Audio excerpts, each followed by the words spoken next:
Boa noite, telespectadores do novo canal. Bem-vindos a mais uma emissão, mais um programa do Virar à Esquerda, com o nosso convidado residente, o Dr. Paulo Araújo Correia, a quem agradeço já o facto de estar presente aqui na redação, nos estúdios do novo canal. É sempre um prazer. Doutor, hoje traz-nos aqui vários temas.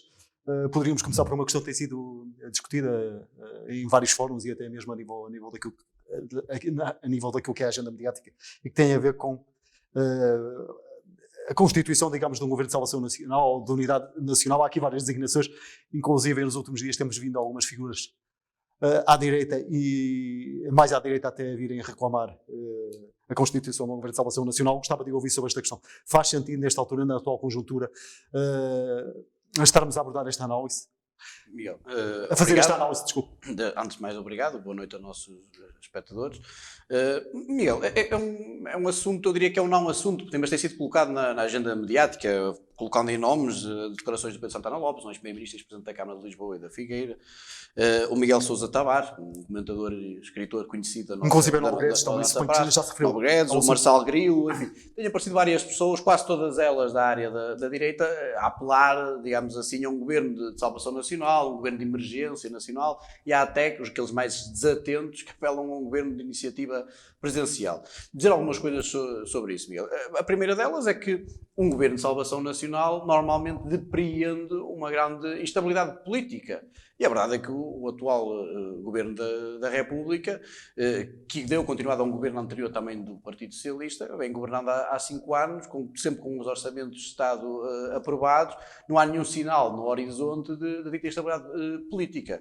Vemos também, porque um dos argumentos utilizados por alguns dos comentadores que se pronunciaram, nomeadamente pelo Miguel Sousa Tavares, era que o governo estava um bocadinho perdido, que tinha perdido quase o rumo. Quase à deriva, digamos. Quase à deriva. Eram as palavras dele. Que então que era necessário que o Presidente da República que intervisse. Miguel, eu lembro, por exemplo, que saiu ainda, porque é a única forma que nós temos de avaliar se esse sentimento de um cidadão individual se tem tradução na nossa comunidade, no nosso povo. E a verdade é que ainda tivemos, mais uma vez, eu recorro sempre aos dados objetivos, uma sondagem que saiu esta semana e que dava ao Partido Socialista com muito perto dos 40%, 39, qualquer coisa por cento das intenções de voto.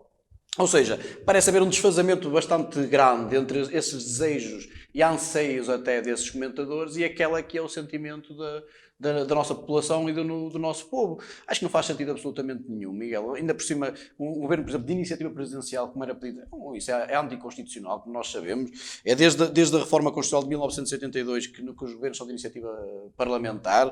Eu recordaria até as palavras de Vital Moreira, que diz, e textualmente, que a ideia não tem a mínima validade constitucional. Estamos a falar de um dos pais da nossa Constituição, ou seja, esse desejo nem sequer tem reflexo. Agora, eu percebo que algumas pessoas da direita portuguesa que estão habituadas a estar no poder e que sintam essa dificuldade de regressar ao dito poder por caminhos normais, não é?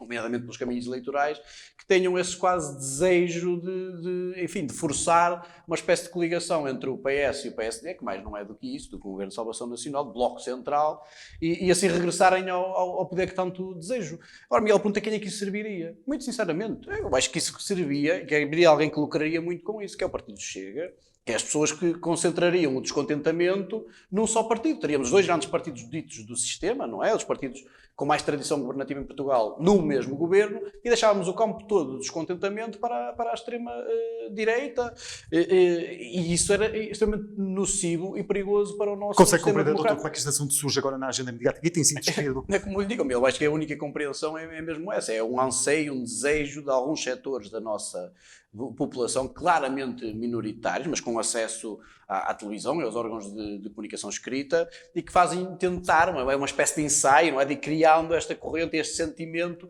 quase de um desgaste do governo, que mais uma vez, quando olhamos para os números e para aquilo que é a opinião maioritária do nosso povo, vemos claramente que isso não é o reflexo. E se formos à história, doutora, não encontramos plasmado, digamos, ou são raros os casos? Já se verificou, mas não é, Miguel, mais uma vez, estávamos a falar de um cenário extremamente diferente. E até poderia fazer sentido, repare, nós estamos numa crise pandémica, que a seguir, que é o argumento deles, a seguir-se-á inevitavelmente uma crise económica, aliás já se está a sentir, não é?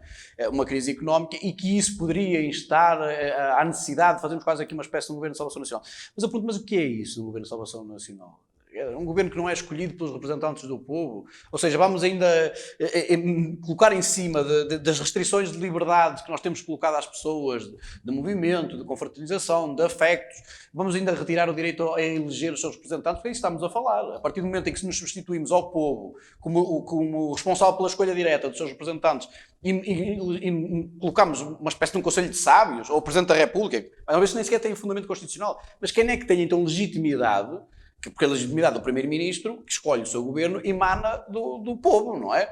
E depois é aprovado na Assembleia da República. É assim que funciona a democracia. Eu diria, então, quem é que nós estávamos a mandatar? Quem é que era mandatado? Quem é que teria essa legitimidade para escolher aqueles que são os representantes do povo? E mesmo o atual Presidente da República, Marcelo Rebelo de Sousa, estaria disponível, pelo menos, para suscitar claro este tema? Claro que não. Aliás, o próprio fez questão logo de sanar esse debate, a dizer que não compactuaria com crises políticas. Aliás, é alguém muito experimentado, muito conhecedor, ainda bem, porque é um requisito obrigatório para o Presidente da República, mas muito conhecedor daquilo que são a nossa Constituição da República Portuguesa e os limites dos poderes presidenciais, e eu nunca ele se meteria numa aventura dessas. E mais uma vez, Miguel, eu tenho a plena convicção, para não dizer mesmo a certeza, de que esse governo não serviria aos interesses do país. O que iria acontecer é mesmo isso. É bom para Portugal, que os principais partidos do país, aqueles que governaram nos últimos 20 anos e que, de acordo com as sondagens, pelo menos até ver, são os partidos que têm melhores condições de voltar a governar no futuro. Que sejam capazes de debater, ter propostas alternativas para o país, de colher aqueles que são os anseios e as insatisfações também da população e que tenham demonstração. Se nós metermos cerca de 60% do nosso eleitorado no mesmo governo, é muito difícil de depois, enfim, as pessoas que não se revêem na extrema-direita, que não se revêem nos partidos ainda mais à esquerda do Partido Socialista, terem uma alternativa e se sentirem representados. Não compreendia. Não compreenderia, eu acho que não há, aí já não tenho um dado científico, aqui é um feeling meu, porque acho que não há, pelo menos não há nenhum estudo de opinião, não há nenhuma sondagem que diga o que é que os portugueses... qual é o sentimento dos portugueses em relação ao Governo de Salvação Nacional. Mas eu estou em crer que será altamente minoritário na nossa população essa ideia. Em que circunstâncias desculpe doutor, em que circunstâncias é que admitiria uma solução deste género? Por exemplo, num cenário de guerra, em que não está aí sim numa situação absolutamente limite, é que nem sequer estão reunidas as condições para nós termos eleições, porque não podemos fazer. Nós ainda agora nas presidenciais conseguimos provar mais uma vez, se assim fosse necessário, que é possível organizar um ato eleitoral com todas as regras de segurança. Por exemplo, ao contrário do que aconteceu no Natal, não há nenhuma referência ao ato da eleição presidencial como um foco de aumento de contágio, de aumento da propagação da doença. Ou seja, esse cenário não se coloca, não está minimamente em cima da mesa, acho que não faz sentido. E acho que serve apenas à agenda, de algumas pessoas que tentaram colocar o assunto na agenda mediática, fazer dele um tema, mas que acho que não tem adesão. Doutor, vamos partir já então para o ponto 2. Doutor, traz-nos aqui a questão que foi de alguma forma também motivou aqui algum debate e alguma crítica em vários fóruns e também na comunicação social, e que tem a ver com líderes do Constitucional, do Tribunal Constitucional. Portanto, em que foram vários mídias que pegaram numa alusão que o líder do Tribunal Constitucional terá feito, em que ele diz que resulta da natureza que os filhos têm pai e mãe. Portanto, isto de alguma forma suscitou depois aqui vários comentários, um debate mais ou menos apaixonante. Que leitura é que o doutor faz desta... Miguel, vou fazer só um enquadramento. Primeiro, nós às vezes criticamos um bocadinho os Estados Unidos pelo exagero do processo de vetting, que é uma espécie de apuramento prévio das personalidades para os principais cargos do país, desde candidatos, obviamente, a Presidente da República, mas a senadores e ao Tribunal Constitucional por maioria de razão. E o que é que faz? Vamos averiguar não só o percurso académico, o percurso profissional, até o percurso pessoal, declarações antigas. E o que acontece aqui em Portugal é que esse processo é muito mais suave, não se faz propriamente esse debate. E a ideia nos Estados Unidos é apurar e perceber se há alguma incompatibilidade, quer no percurso académico, quer no posicionamento público, quer no percurso profissional, com o exercício das funções mais nobres de uma democracia, de uma república, não é? E acontece que nos Estados Unidos consegues fazer esse processo quase à lupa e perceber à cabeça se existe essa incompatibilidade, fazer o debate e já agora também dar a oportunidade às pessoas de exporem as suas ideias, de fazerem o contraditório, nomeadamente com declarações que possam ter prestado há 10, há 15, há 20, há 30 anos atrás. E o que acontece em Portugal é que não é assim. E o João Pedro Caupers, que é o Presidente do Tribunal Constitucional, em 2010, ou seja, há 11 anos, num debate, é preciso enquadrar o tema, num debate Para ter uma melhor percepção do Sim, quadro. exatamente, era um debate académico e ele, agora já em reação, diz que era para provocar, além de ter utilizado essa expressão, utilizou uma outra, eu vou citar para não ser injusto, que dizia o seguinte: os homossexuais são uma inexpressiva minoria cuja voz é despropositadamente ampliada pelos mídias. Isto parece quase aqui dar uma declaração um bocadinho difícil de compreender e quase que damos aqui a aludir a uma espécie de lobby homossexual que existiria, e depois ele diz outra coisa, que era que jamais admitiria ser tolerado por eles. No fundo, é dizer que as maiorias é que toleram as minorias. O posicionamento pessoal dele, eu não tenho nenhum problema quanto a ele, não me revejo nele. Ora, no posicionamento de alguém que vai para o Tribunal Constitucional decidir sobre direitos constitucionais, sobre direitos de minorias, muitas vezes, obviamente que este tipo de declarações não podem deixar de nos causar algum para não dizer mesmo muito, desconforto. Fico satisfeito que o próprio já tenha tido o cuidado, digamos assim, não é de se vir retratar, mas dizer o que é que aquilo foi, enquadrando o tema. Foi num debate académico, diz ele que nem sequer refletia aquilo que é o posicionamento dele, refletia apenas uma provocação aos seus alunos, e a verdade é que nós, sobretudo nas faculdades de Direito, onde eu tive o privilégio de estudar, muitas vezes acontece isso, os professores quase nos desafiam em matéria constitucional, com uma série de provocações, a ver a capacidade de resposta dos alunos. E nós podemos dizer assim, ora é fácil dizer isso, porque é a resposta que é politicamente correta, é o que é esperável. Mas depois, eu dei-me o cuidado de ir ver comentários dos colegas de trabalho do João Calpas, mas também dos acórdãos que o mesmo tem proferido ao longo dos vários anos em que é magistrado, e a verdade é que nunca se lhe colocou, não há qualquer acórdão que comprometa minimamente direitos de minorias, que comprometa direitos de homossexuais, que comprometa minimamente qualquer tipo de direito de liberdades e garantias. Muito pelo contrário, o seu trabalho, ao que tudo indica, é verdadeiramente exemplar. Por isso eu diria, Miguel, teria sido oportuno, se calhar é um conceito a rever. Ele, por acaso, não foi eleito pela Assembleia da República, foi cooptado pelos colegas, pelos pares, não é? O Tribunal Constitucional. Mas seria interessante, nós daqui em diante, podemos fazer este processo quase de vetting prévio, não é? De apuramento, porque teria sido interessante ter-lhe dado a ele a oportunidade, antes de ele ser nomeado, e isto aparecer quase como uma bomba, porque o título do jornal nem sequer fazia a contextualização, nem sequer refletia, no título, a data das declarações. Parecia que tinha sido umas declarações proferidas já sentado enquanto Presidente do Tribunal Constitucional. Eu acho que teria sido, dormiríamos todos mais descansados se antes da pessoa tomar posse, lhe fosse dada a oportunidade, também deixa uma oportunidade para ele, de esclarecer aquelas declarações, de enquadrá-las e, no fundo, dar-nos a segurança de que estas não refletem minimamente aquela que é a Mas parece, doutor, que há aqui um ataque, digamos, se permitir a expressão ao hobby gay. Oh, Miguel, estas palavras são muito claras. Os homossexuais são uma inexpressiva minoria cuja voz é despropositadamente ampliada pelos mídias. Quer dizer, até falar no lobby gay, isso tem obviamente uma conotação negativa, não é? Eu acho que vamos lá ver, isto também são em 2010, nós também temos que compreender que a nossa própria sociedade evoluiu muito. E estávamos a falar na altura que se discutia o casamento entre pessoas do mesmo sexo, não é? Entre homens e homens e mulheres. E a verdade é que a nossa sociedade naquele tempo ainda não tinha, infelizmente que agora eu tenho, uma mentalidade tão progressista, tão aberta, e não tínhamos feito tantos passos. Nós, entretanto, já passamos para a adoção plena, enfim, a interrupção voluntária da gravidez, a procriação medicamente assistida. Nós fomos dando passos sucessivos. E mesmo a gestação de substituição. Exatamente, ou seja, a nossa própria sociedade tem evoluído com os tempos, tem feito progressos significativos. Eu acho que também os próprios homens, mais uma vez, e dando como boa a explicação dele, acreditando que isto não reflete a sua visão da homossexualidade, mas mesmo aos próprios homens é dada a oportunidade ao longo da vida de evoluírem, de melhorarem o seu pensamento, de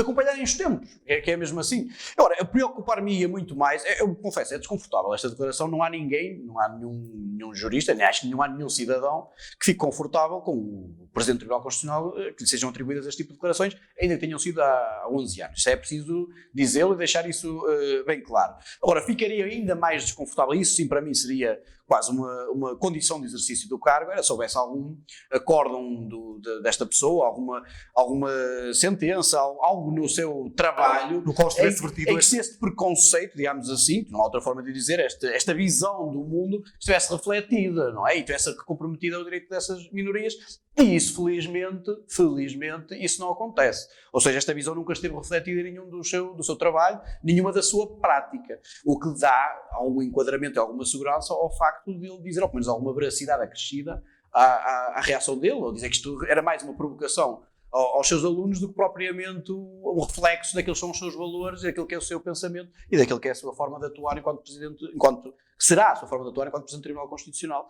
E com isso ficamos, acho, todos mais sossegados.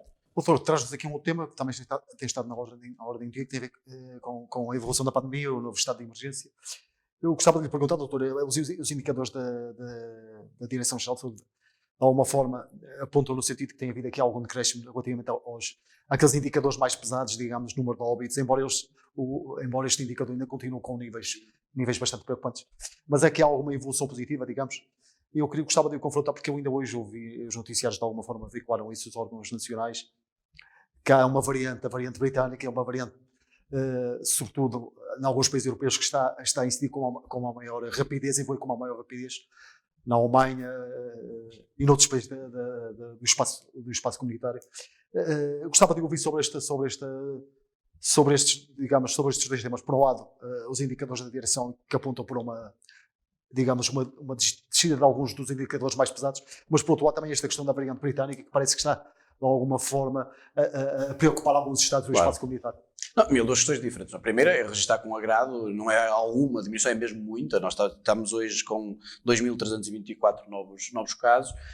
Permita-me recordar que antes do início deste novo confinamento nós íamos com uns 16 mil, 15 mil, 17 mil, 18 mil, andávamos sempre muito acima dos 10 mil casos diários. Isto é uma redução muito significativa, que depois também tem reflexo no número de internamentos, no número de óbitos, que continua muito alto, é preciso dizer, são 127 óbitos hoje, mas mais uma vez chegavam a estar perto já dos 400 óbitos diários, e há esta reversão, digamos assim, este controle acrescido da pandemia, que eu acho que nos deve agradar a todos, mas, por outro lado, como o Miguel dizia bem, isto está longe, infelizmente, da pandemia estar debelada, do Covid estar ultrapassado. Nós continuamos a ter um número de internamentos ainda assim bastante alto, que depois se reflete inevitavelmente no número de internados em cuidados intensivos e que, mais uma vez, se reflete no número de óbitos. Nós temos de continuar a garantir que os novos casos confirmados são cada vez mais baixos, para que se possa sentir em toda essa linha de comando, dessa linha de cadeia, para que efetivamente nós possamos voltar a reduzir ao máximo o número de óbitos, até se pudermos eliminá-los, tanto melhor, como já conseguimos no passado dias com zero óbitos. Ora, Miguel, nós não podemos ignorar que já foi reconhecido por todos, inclusive pelo Primeiro-Ministro, que o relaxamento das medidas no Natal, que levou a este disparar da pandemia, precisamente com a entrada em jogo, se é que eu posso usar esta expressão, desta nova estirpe britânica, mas também já se fala numa estirpe sul-africana, que está agora a chegar até à África, fala-se também de uma estirpe brasileira, ou seja, o vírus infelizmente tem estado a mutar, e é preciso ter muito cuidado na forma como nós vamos fazer agora o desconfinamento. Isto não pode ser uma coisa de instalar um dedo e 15 dias estamos totalmente confinados e nos próximos 15 dias fazemos um desconfinamento total. Acho que não. Acho que o Primeiro-Ministro também já aludeu a isso, inclusive ele ia dando algumas pistas na conferência de imprensa, dizendo que provavelmente em março, mesmo depois destes 15 dias pelo qual o estado de emergência foi renovado, que ainda continuaremos a ter medidas muito restritivas. E eu não posso deixar de discordar das mesmas, Miguel, porque eu acho que tem que ser mesmo essa a prioridade, porque tudo o resto bem alocado à pandemia. Se nós não conseguimos doblar o vírus, também não conseguimos ter... É necessário atacar, portanto, não conseguimos ter economia. Agora, parece-me que será, e eu espero que o governo esteja a trabalhar nisso, e dá-me a ideia que assim será, é que nós possamos fazer desconfinamento por setores, por fases, e conseguir graus de liberdade diferentes conforme o grau de risco inerente àquela atividade. Falo das escolas, falo, claro, obviamente, do setor da atividade que tem sido mais afetado, que é a restauração, que enfim, coitados, não é?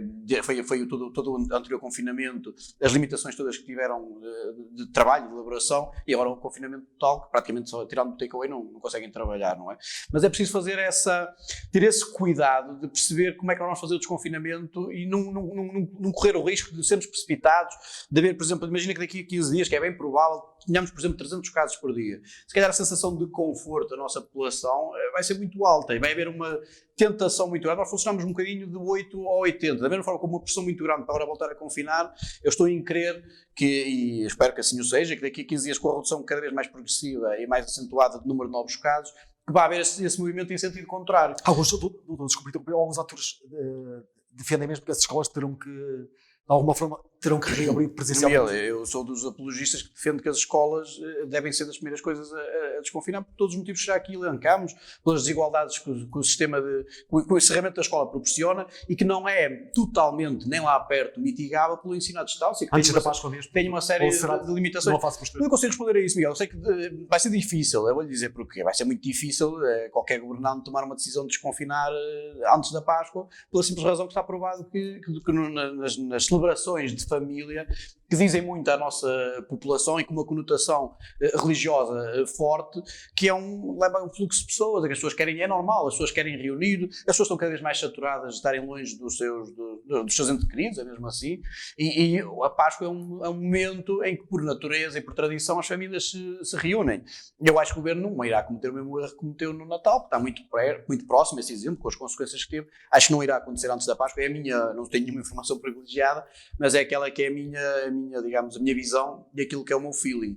Agora, dito isto, nós não podemos ignorar a outra pandemia, que é a pandemia económica, Miguel, e nós basta olharmos para os números de crianças a receber apoio alimentar, para o facto de termos o registro de 100 mil desempregados em empresas que estiveram em layoff, estamos a falar de um número muito significativo, de negócios inteiros que estão a ser destruídos e que dificilmente voltarão.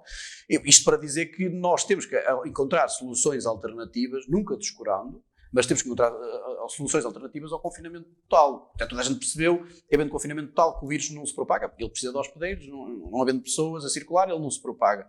Mas, ao mesmo tempo, nós estamos a propagar o outro vírus, que é o vírus económico, e a destruir emprego, a destruir trabalho, a destruir a economia, a destruir empresas, e com isso levamos enfim, estas situações dramáticas, que já se vão assistindo, infelizmente, por aí, que é famílias em dificuldades extremas, de honrar com os seus compromissos, mesmo de conseguirem terem refeições. Nós temos que fazer esta ponderação. É por isso que eu lhe dizia no outro dia, também é muito importante, é cada vez mais importante e cada vez mais urgente que os fundos, a dita bazuca, que possa de uma vez por todas chegar às economias dos Estados-membros e para nós, e que nos diz mais a nossa economia, a Portugal, para o Estado tentar... Aliás, o plano de recuperação e resiliência está em discussão pública. Tem discussão pública, então o Miguel já teve de certeza a oportunidade de olhar para lá, aqui para a nossa região, tem muitas daquelas são as principais obras reivindicadas há anos, algumas delas há décadas pela nossa região, que permitem melhorias de condições de vida, enfim, que nem vale a pena estar aqui a debater, mas a nível da mobilidade, da circulação de pessoas, de mercadorias, permite um desenvolvimento enorme, mas a própria construção e o próprio início de trabalho dessas obras permite criar alavancar todo um sistema económico aqui. Serão vitais, estamos a falar É isso que eu estou a dizer, Miguel. É mesmo urgente que isto não fique no campo das intenções, que os Parlamentos Nacionais, de uma vez por todas, que comecem a aprovar os respectivos planos, que nós façamos o mesmo com o máximo de urgência que vamos fazer, de certeza, aqui somos os principais interessados, mas que esse dinheiro chegue à nossa economia, sob pena de nós passarmos realmente por um momento muito difícil na vida das pessoas, na história do nosso país, Miguel. Doutor, duas notas finais, o nosso tempo está a chegar ao fim. Duas notas finais, na habitual rubrica a subir e a descer. A subir, o doutor traz-nos hoje o atual treinador do Sporting, é assim, Sporting Clube. Exatamente. Ruben Amorim.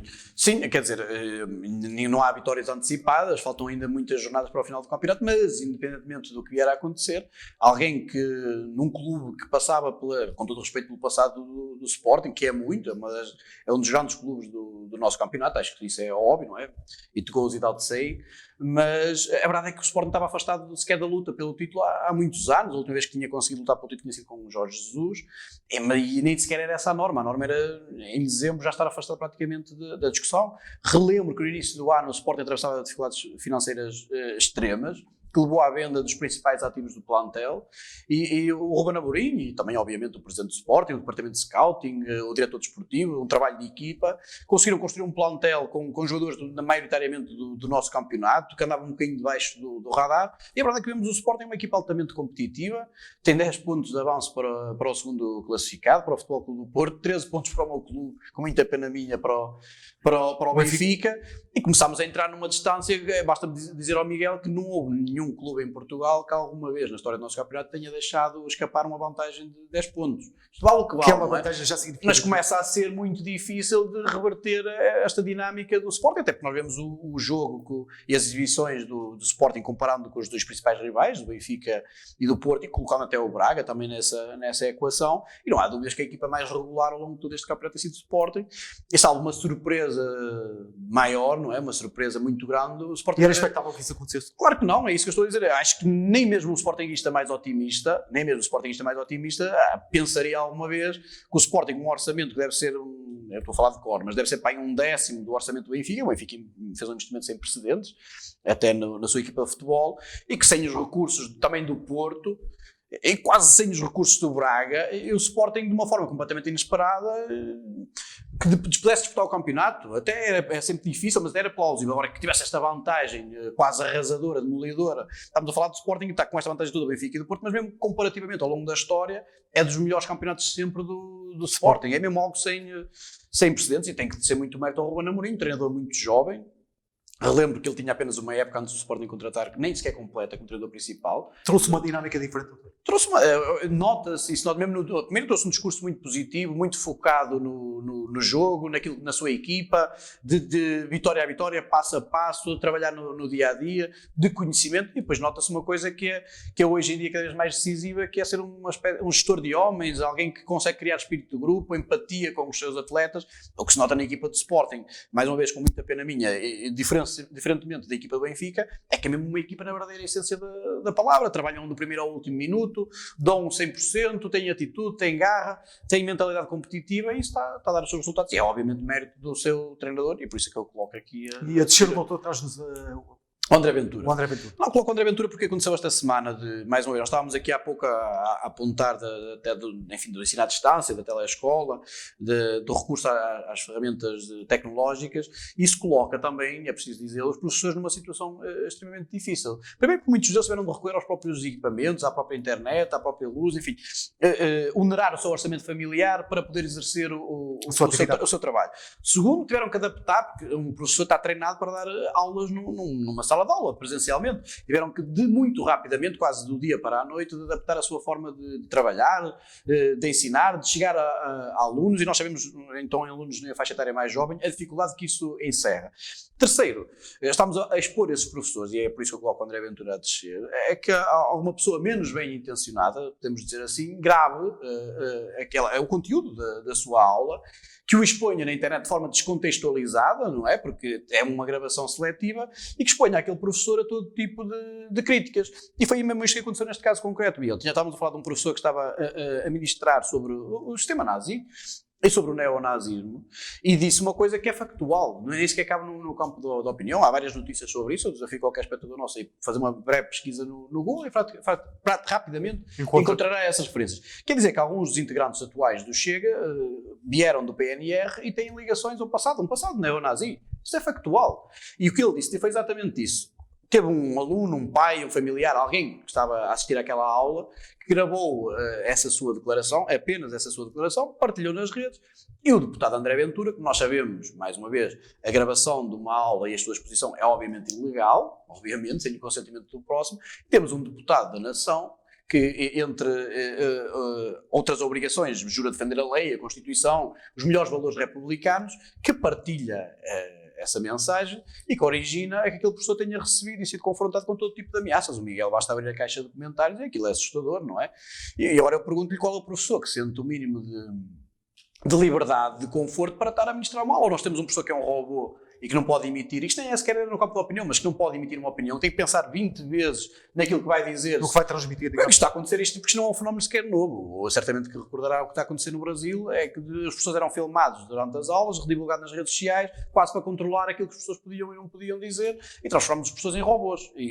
Porque um espaço de aula, pelo menos foi sempre assim que eu vi a escola pública, e foi sempre assim que eu gostei de aprender, e é assim que eu quero que os meus filhos venham um dia a aprender, é também ser um espaço que fomenta o debate, o confronto de ideias, de visões, de mundividências, porque as pessoas só evoluem assim, para não ficar só com a mensagem que tenho em casa, só com a influência dos meus pais, que é obviamente importante, mas também ter acesso a quem pensa diferente, e fomente e estimule nas crianças esse pensamento diferenciado, com vários várias informações diferentes. E eu acho que nós corremos o risco, e aí que eu lamento, e por isso é que coloco assim, que seja um deputado da República é quase exercer uma espécie de censor e propagar uma atitude criminosa, porque o é, porque a gravação ilícita de imagens é um crime, e a divulgá-lo nas redes sociais sem preocupação nenhuma com a vida daquele cidadão e daquele professor. E acho que um deputado tem que ter muito mais consciência do que ele revelou, e por isso coloco eu a descer, Miguel. Doutor, agradeço-lhe uma vez mais a sua presença aqui no nosso canal e pelos seus esclarecimentos sempre pertinentes.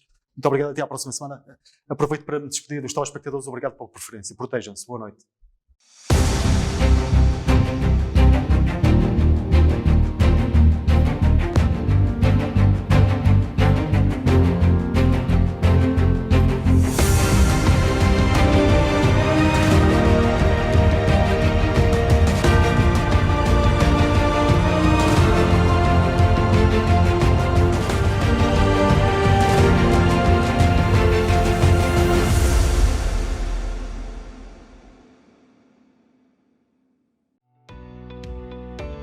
Novum Canal. Sempre novão, sempre seu.